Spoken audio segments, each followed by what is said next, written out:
আমরা আগের দিন তোমাদেরকে প্রেজেন্ট কন্টিনিউয়াস সম্বন্ধে বলেছিলাম। আশা করি তোমরা সবাই প্রেজেন্ট কন্টিনিউয়াস সম্বন্ধে জেনেছো। আজকে আমরা প্রেজেন্ট টেন্সের যে 3 নম্বর ভাগটা অর্থাৎ present perfect tense, present perfect tense অর্থাৎ যার বাংলা মানে হচ্ছে পুরাঘটিত বর্তমান। তো আমরা আজকে তোমাদেরকে দেখাবো যে পুরাঘটিত বর্তমান কিভাবে হয় বা প্রেজেন্ট পারফেক্ট টেন্স কিভাবে হয়। তোমরা বাংলাটা শুনে বুঝতে পারছো যে প্রেজেন্ট পারফেক্ট টেন্সের যে মানেটা পুরা ঘটিত বর্তমান, অর্থাৎ যে কোনো কাজ অলরেডি ঘটে গেছে, কোনো কাজ অলরেডি ঘটে গেছে কিন্তু তার ফল এখনো বজায় আছে। যদি এরূপ বোঝায় তাহলে তাকে আমরা প্রেজেন্ট পারফেক্ট টেন্স বা পুরাঘটিত বর্তমান বলবো। কোনো কাজ কিছুক্ষণ আগেই শেষ হয়েছে কিন্তু তার রেস বা ফল এখনো বজায় আছে, যদি এরকম আমরা কোনো ক্ষেত্রে পেয়ে থাকি তাহলে সেটাকে আমরা বলবো প্রেজেন্ট পারফেক্ট টেন্স বা পুরাঘটিত বর্তমান। তাহলে তোমরা বুঝতে পারছো, যেমন ধরো একটা উদাহরণ দিয়ে বলছি আমি। ধরো তুমি কোনো ভোজ বাড়িতে গেলে, ভোজ বাড়িতে গিয়ে তোমার খাওয়া শেষ হয়ে গেছে, হাত ধুয়ে ফেলেছো, তখন তোমাকে কে এসে জিজ্ঞেস করলো তুমি ভাত খেয়েছো? তখন তুমি বললে হ্যাঁ খেয়েছি। অর্থাৎ তোমার খাওয়া শেষ হয়ে গেছে কিন্তু তার ফল এখনো বজায় আছে। বা ধরো কোনো ক্ষেত্রে আমরা যখন ধরো মাঠে দৌড়ে এলাম কোনো জায়গা থেকে, প্রচণ্ড শরীর দিয়ে ঘাম ঝরছে, তখন তোমাকে বললো কি ব্যাপার রে, তুই মাঠে কি দৌড়াচ্ছিস? তুমি বললে হ্যাঁ আমি দৌড়াচ্ছিলাম। তাহলে দৌড়ানো কমপ্লিট হয়ে গেছে কিন্তু তোমার শরীর থেকে এখনো ঘাম ঝরছে, অর্থাৎ তার ফলটা এখন আমরা দেখতে পাচ্ছি।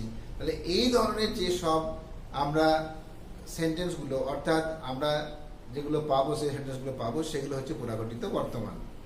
এবার তোমরা বলবে যে এই পুরাঘটিত বর্তমান বা প্রেজেন্ট পারফেক্ট টেন্স আমরা কিভাবে করব, সেটা আমরা তোমাদেরকে দেখাবো। তার একটা নির্দিষ্ট ছক আছে, সেই ছকে যদি আমরা যাই তাহলে কিন্তু আমরা পারবো। তাহলে তোমরা ছকটা দেখো, ছকটা খুবই সহজ। সেটা হচ্ছে আমরা ছক যদি যাই তাহলে তোমরা দেখতে পাবে প্রথমে আমাদের বসছে সাবজেক্ট, তারপরে বসবে হ্যাভ অবলিক হ্যাজ, দুটোর মধ্যে একটা যে কোনো বসবে। তারপর আমাদের বসবে, এটা মনে রাখবে, main verb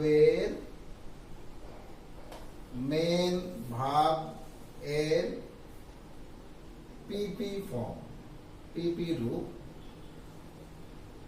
plus object,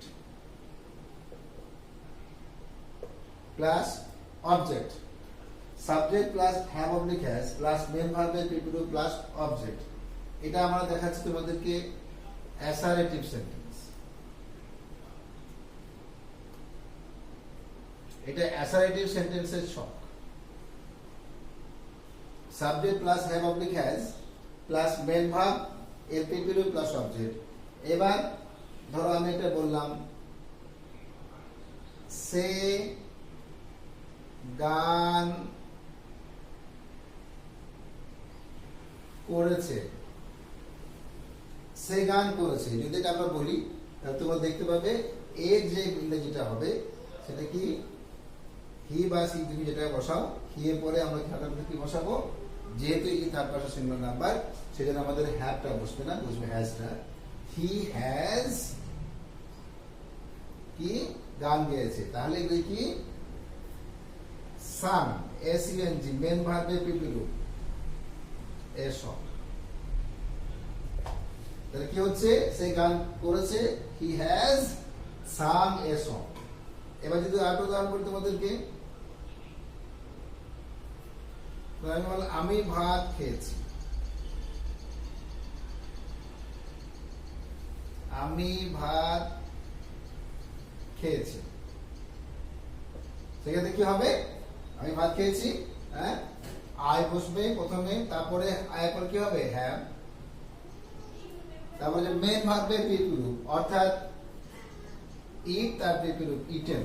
I have eaten rice, I have eaten rice. তাহলে তোমরা দেখতে পাচ্ছ যে অলরেডি কাজটা কমপ্লিট হয়ে গেছে, শেষ হয়ে গেছে, কিন্তু তার ফল বা রেস এখনো বজায় আছে। তাকে আমরা বলছি প্রেজেন্ট পারফেক্ট টেন্স। যেমন ধরো এখানে আমরা যেটা বললাম, সে গান করেছে, he has Tsang a song. আমি ভাত খেয়েছি, আই হ্যাভ ইটেন রাইস। তাহলে তোমরা দেখতে পারলে, বুঝতে পারলে যে কিভাবে আমাদের প্রেজেন্ট পারফেক্ট টেন্সের অ্যাসার্টিভ সেন্টেন্স করা যায়। তাহলে তোমরা আশা করি বুঝতে পেরেছো যে অ্যাসার্টিভ সেন্টেন্স কিভাবে করা হয়। এবার আমরা দেখাবো যে কিভাবে আমরা ইন্টারোগেটিভ সেন্টেন্স আমরা করব। ঠিক আছে?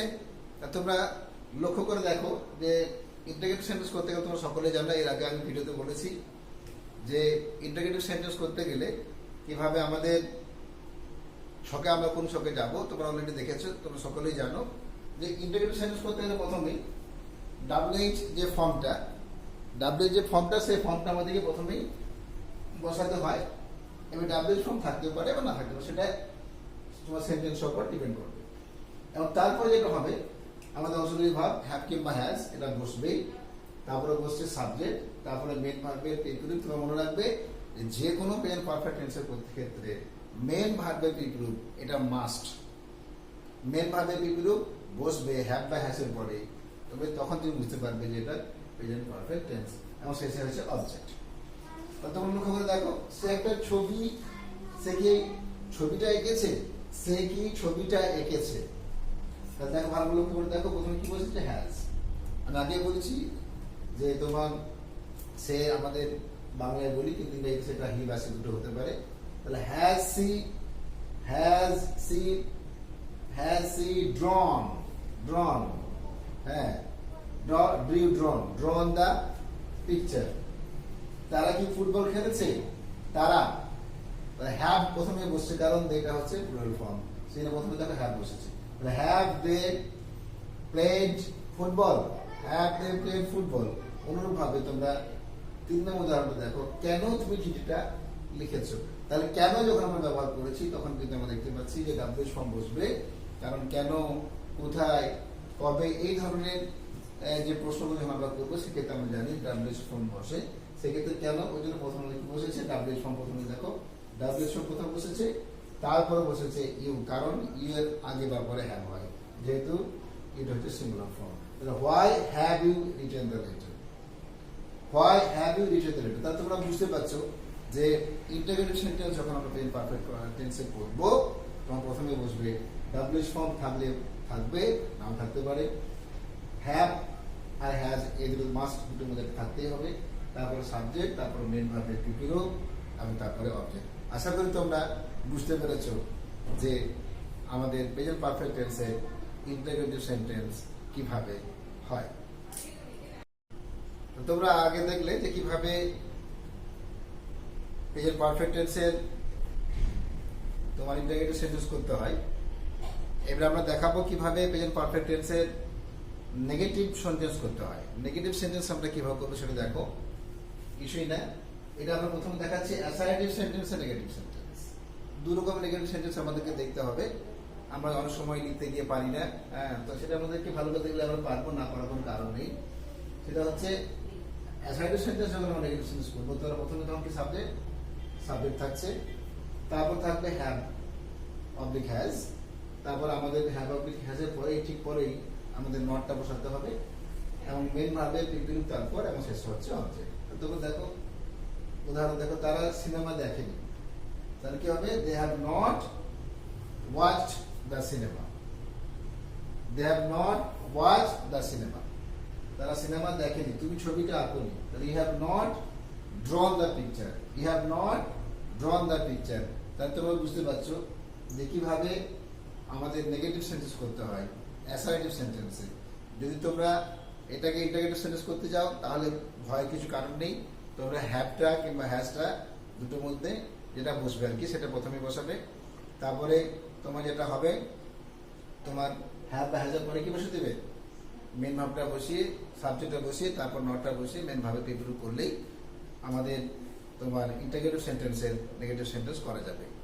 তাহলে আশা করি তোমরা এই ভিডিওটা দেখে বুঝতে পারলে যে প্রেজেন্ট পারফেক্ট টেন্স কাকে বলে এবং কিভাবে হয়। আশা করি তোমাদের ভিডিওটা ভালো লাগলে লাইক, কমেন্ট, শেয়ার, সাবস্ক্রাইব করে দেবে।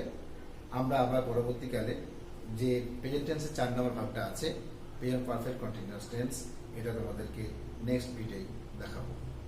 আজকে এখান পর্যন্তই।